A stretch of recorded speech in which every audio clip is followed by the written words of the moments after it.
Throughout the Unicron Trilogy you voiced for, what was your favorite episodes in that series?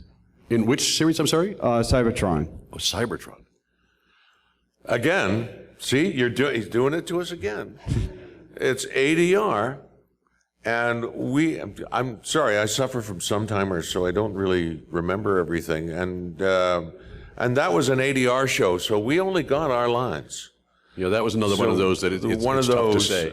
Those shows where I couldn't tell you a storyline if my life depended on it. And what's neat is that they worked, and people loved them and still do, and that has to do with the guy in the control room who's listening to everybody as they come in and making sure that what I say will match what Garry has said 2 days before. So it's a tougher job. And it doesn't pay as well, and it's not as satisfying. But when it works, it's kind of a minor miracle. So yeah, that's quite thrilling. As I said before, it calls on your skill to create.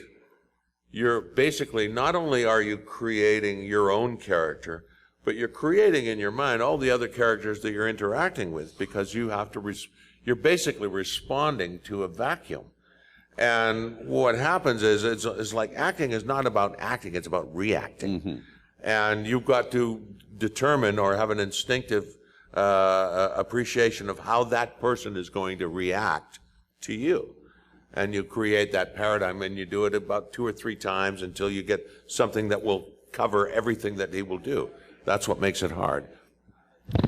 And my second question is, what was your favorite thing to do behind the studio? What was our favorite thing to do? Behind the studio.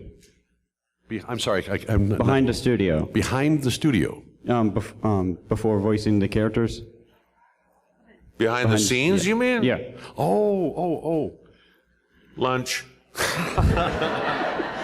Lunch was always good. No, we had some killer lunches. Some wonderful lunches, yeah. You know, I got to tell you, lunch was great.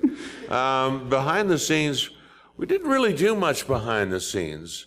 We would show up, do the show, and go home. It's not like a movie set where you show up and you're waiting, and then you do your 1 minute, and then you wait and wait. This is more like you show up, you do the work, you go home. Quite often, you're generally booked for one of these half-hour shows for a 4-hour session. Rarely goes past 2.5 hours. So it's just quick and dirty. Get in, do it. And we get our scripts ahead of time. So I love doing that. I love working on text. I'll not go to dinner to work on text. And so you can study the script, and you can come up with some ideas to bring into the studio, which always helps. Yeah. But you never know what's going to happen until you're in there and you're working with folks. It's all happens in the moment. Yeah. But yeah, not a lot of preparation time for that sort of stuff. All right. Thank you. You're welcome. Have a great time. Thank you. Got